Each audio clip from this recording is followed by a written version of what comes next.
Bonjour à tous, très heureux de vous retrouver pour une toute nouvelle vidéo consacrée à la Star Academy. Ça fait maintenant une semaine que l'émission est terminée et je vous propose donc cette semaine non pas un résumé de la semaine, puisqu'il n'y a pas eu de nouvelle semaine de la Star Academy, mais bel et bien un bilan avec les points positifs et les points négatifs que l'on pourrait retirer de cette nouvelle saison de la Star Academy.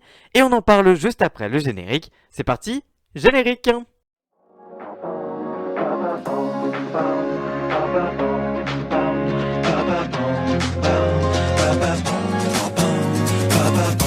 Et on commence avec un premier point négatif, c'est la durée de l'émission qui ne dure que 6 semaines. En effet, on a été un petit peu sur notre faim de voir que seulement 6 semaines étaient programmées pour la Star Academy.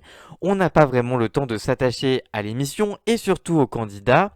Et en effet, on arrive bien presque à la demi-finale et on commence enfin à s'attacher à certains candidats. Mais du coup, on a un sentiment d'un peu d'inachevé et de frustration qui nous arrive. En tout cas, on n'a pas eu le temps de voir aussi beaucoup les améliorations des élèves qui pourraient s'accroître de semaine en semaine. On a commencé un petit peu à le voir avec notamment Tiana, mais c'est vrai que c'est un petit peu la seule qui se démarque dans cette situation-là, et c'est un peu dommage. On aurait préféré voir plus ce côté-là dans l'aventure. Mais du coup, le point positif qui va avec ça, c'est que le casting est très bon. En effet, le casting est très positif. On pouvait craindre un casting trop stéréotypé, trop typé télé-réalité comme on a tendance à le voir depuis ces dernières années. Et ce n'est pas du tout le cas. On a eu un casting très attachant, très naturel, avec des profils qu'on n'a pas l'habitude de voir, des profils notamment en couple. Donc forcément ça n'allait pas forcément créer beaucoup de couples ou ce genre de choses. Et bien la production a préféré s'en passer pour pouvoir proposer un casting plus naturel, plus professionnel. En effet, on a un casting qui voulait vraiment être là pour devenir chanteur et en tout cas s'améliorer en chant et en danse. Et ça fait plaisir, ce n'était donc pas un casting trop stéréotypé. L'autre point positif, c'est le casting là aussi, mais des profs cette fois.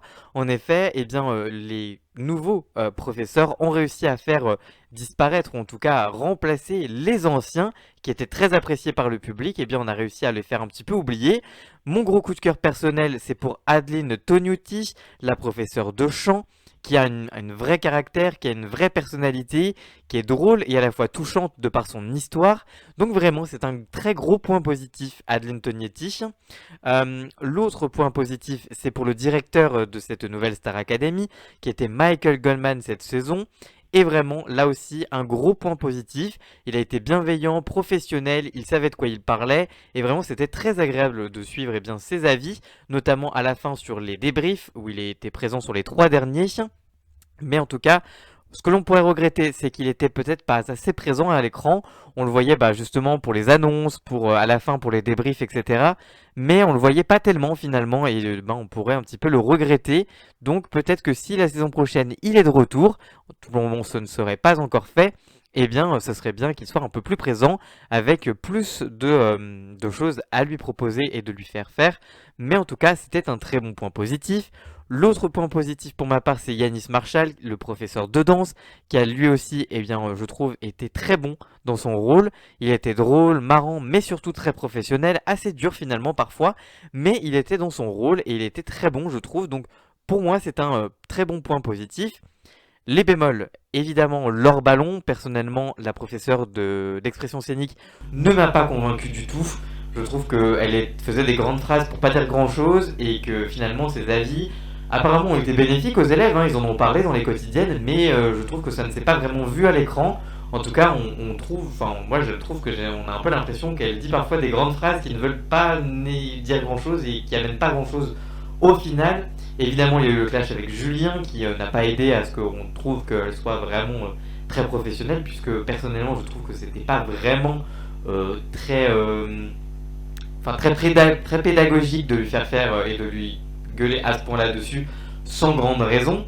En tout cas, l'autre point un peu négatif, c'est Pierre de Broer, le professeur de théâtre, qui n'a pas vraiment réussi à implanter sa patte et qui personnellement m'a pas vraiment convaincu. Alors il était très marrant, très touchant, tout ça, mais voilà, il n'a pas vraiment implanté sa patte et je trouve qu'il pourrait faire mieux et en tout cas il pourrait y avoir mieux que je pense Pierre de Broer, mais en tout cas il était très drôle et franchement c'était un bon prof, mais voilà, il n'a pas laissé sa patte vraiment dans l'émission, donc c'est un peu dommage.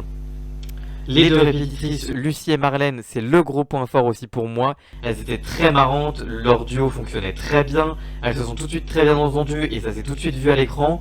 On a pu voir des séquences très très marrantes, notamment sur le live, où on voyait vraiment tout et finalement on voyait que les deux répétitrices étaient vraiment un coup de cœur aussi pour les élèves et qu'elles ont beaucoup aidé les élèves, donc c'est pour moi un très gros coup de cœur.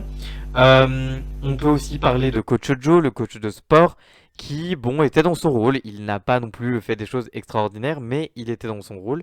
Et pour moi, on pourrait le garder pour la saison prochaine. En tout cas, c'est donc pour les profs un bon point. L'autre bonne idée, c'est les masterclass avec donc des artistes qui sont venus pour proposer des masterclass. C'était des artistes très diversifiés. Toutes les masterclass étaient très intéressantes. Petit bémol, on n'a pas vraiment pu voir l'intégralité de toutes les masterclass dans la quotidienne et du coup, on le voyait que sur les lives. L'autre point positif, ce sont évidemment les animateurs. Nico Saliagas qui a repris d'une main de maître sa place de présentateur dans la Star Academy. Il a été très drôle, très à l'aise, très naturel avec les élèves. Et franchement, ça fait vraiment plaisir de voir ça sur TF1. L'autre point positif, c'est Karima Charny qui animait la deuxième partie de soirée avec lui. Pareil, très doué, vraiment une bonne surprise. Voilà, elle a réussi à mettre sa patte dans une deuxième partie de soirée plutôt monotone et pas très intéressante. Et elle a vraiment eu un bon rôle dans le fait de ramener les élèves au château. Elle a pu leur donner des conseils et bien en parler avec eux de l'aventure puisque elle-même l'a vécu, donc c'était très agréable.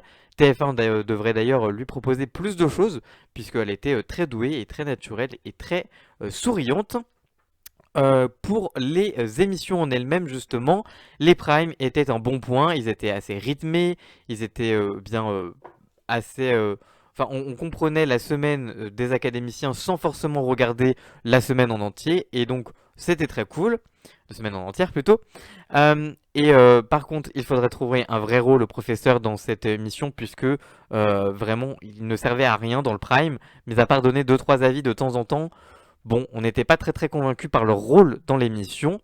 La deuxième partie de soirée qui ne servait pas à grand chose, en l'occurrence vraiment c'était un peu inutile, mis à part le fait de retour au château avec les élèves dans le bus qui était très intéressante, le reste c'était surtout de la promotion pour les artistes venus sur le Prime et donc ça ne servait pas à grand chose, on était un peu déçus de cette deuxième partie de soirée qui honnêtement ne servait pas à grand chose. Le seul point positif c'était donc Karima Charny qui elle était très bonne dans cet exercice mais sinon l'intérêt n'était vraiment pas très utile, les professeurs étaient toujours aussi inexistants, mis à part le fait qu'ils donnaient des coups de cœur. Le reste, c'était pas très utile. Alors peut-être que l'année prochaine, il faudrait garder les élèves sur le plateau pour faire un vrai débrief avec eux, ou alors revoir totalement la structure de cette deuxième partie de soirée, mais en tout cas, elle n'était pas très utile. Le point positif encore, c'était le live 24h sur 24 sur MyTF1 Max. Très très bonne idée de proposer ce live puisqu'au moins c'était un très bon complément des quotidiennes, on suivait ce qui se passait, on avait vraiment l'intégralité de toutes les interactions, on voyait l'intégralité des cours, des masterclass, etc. Donc c'était très intéressant à suivre. Le point négatif, c'est que il y avait beaucoup trop de coupures, surtout au début, et que forcément ça gâchait un peu l'intérêt du live. Surtout que, surtout au début, ils étaient très nombreux, donc on aurait pu proposer une autre caméra si un des points de vue ne plaisait pas à la production. Mais en tout cas, ça s'est quand même arrangé sur la fin, et en tout cas, c'était de mieux en mieux. Le live était très bien géré sur la fin, mais en tout cas, au début, il y a eu quelques coupures qui étaient un petit peu énervants. Point négatif par contre, les masterclass, les cours, les évaluations, etc. devaient être en replay parce qu'on n'a pas toujours l'occasion d'être présent pour tous les cours, pour toutes les masterclass ou pour les évaluations. Et ce pourrait être intéressant de les voir en intégralité.